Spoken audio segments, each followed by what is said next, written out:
whole lot of lava.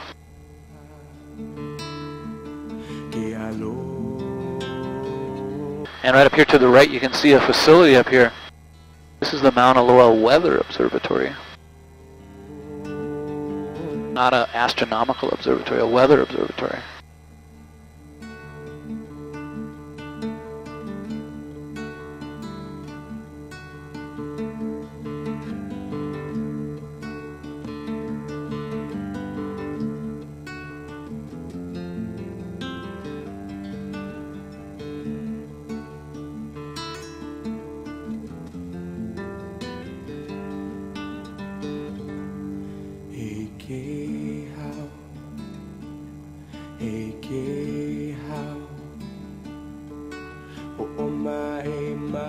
And if you look over to the left, you can get a better view of Mauna Kea over there. That's the one with the observatories up on top. 11 observatories representing 13 different countries.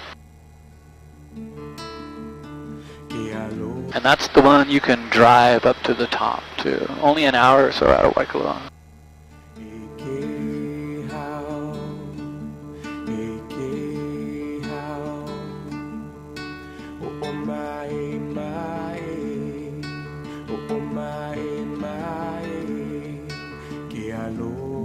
This is the road going up to the weather observatory. This is not a public road.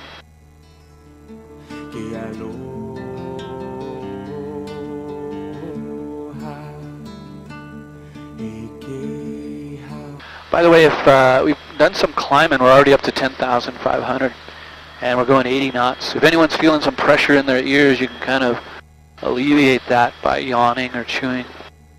And after we visit Kilauea, we're going to start a major descent. The technique to clear on those descents, best way is to pinch your nose, close your mouth, and blow gently on the way down. If anyone experiences pain in their ears, please let me know, and then I'll try to fix things up here by arresting my rate of descent.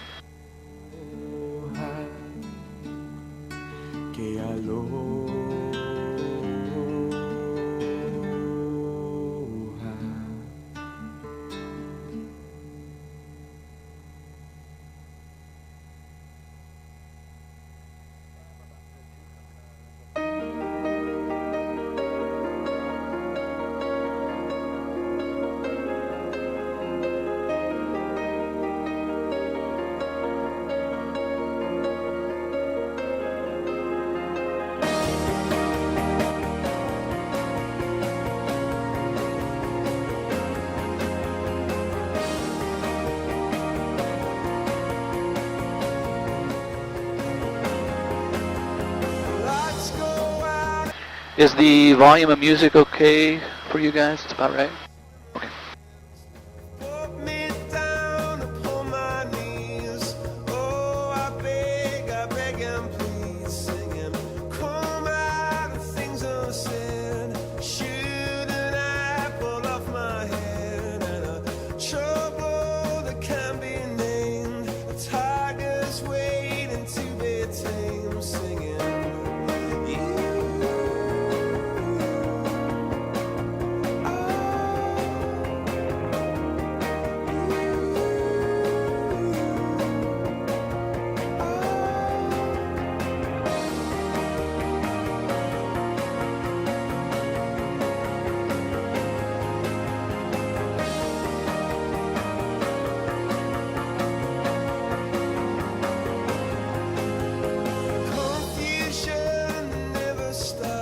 Could be the surface of Mars up here.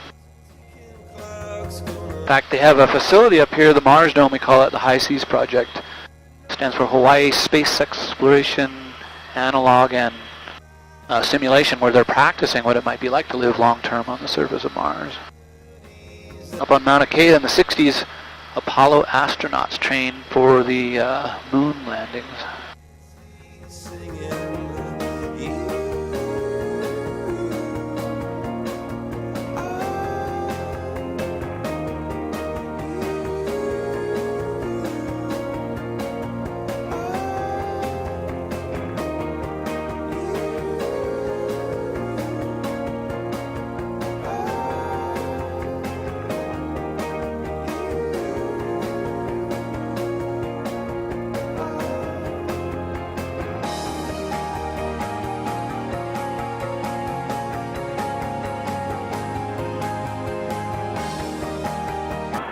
In the cone areas to the left, are those where like magma pretty much streamed right up, or? Exactly. And we have a name for those little cinder cones. In Hawaii we call them pu'us. And you spell that P-U, and then the Hawaiian apostrophe, which is called an okina, and then another U. So that's a great observation. Most people think these volcanoes erupt only from the summits, but they in fact erupt from these pu'us that are located on the sides of them. If you look over to the right, all along that shoulder of Mauna Loa, you'll see a whole series of those pu'us. When they're in a line like that, we call it a rift zone. And so that's the northeast rift zone off Mauna Loa. And you can see that many of the eruptions came from those pu'us on the sides of Mauna Loa, not necessarily the top. There's 5 volcanoes, there's over 1,000 of those pu'us. And when those pu'us grow, they grow in a hurry. I mean, they form in a matter of weeks or months. That's magma imminently about to come to the surface, being pushed up by that magma. Below the surface we call it magma, above the surface we call it lava. If you didn't know that.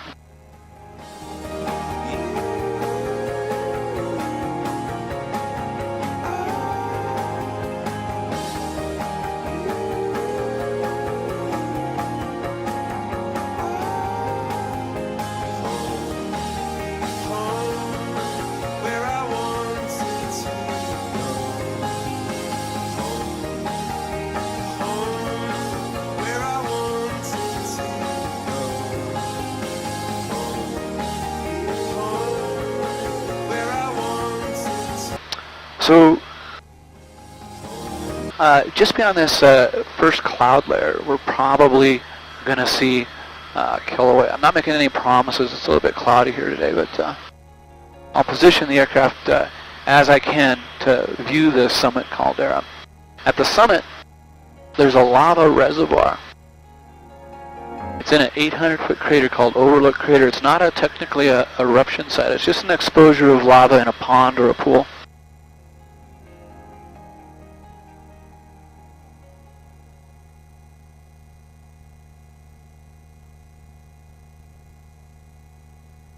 But we shall see what we can see.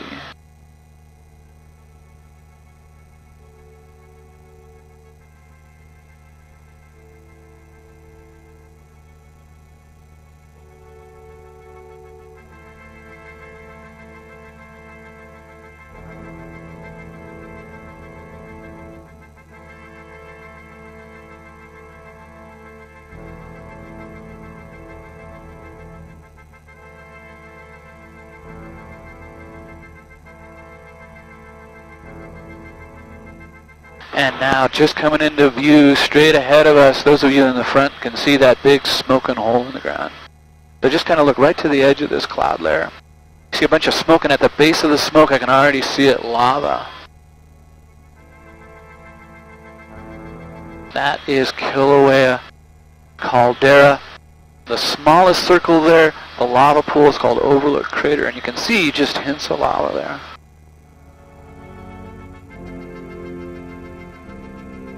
Are there places on this island where the lava actually meets the ocean?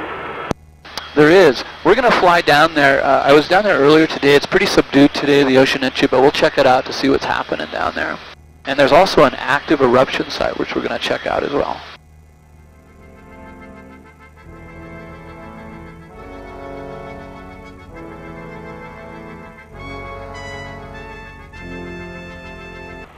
Lucky break in the clouds. I know.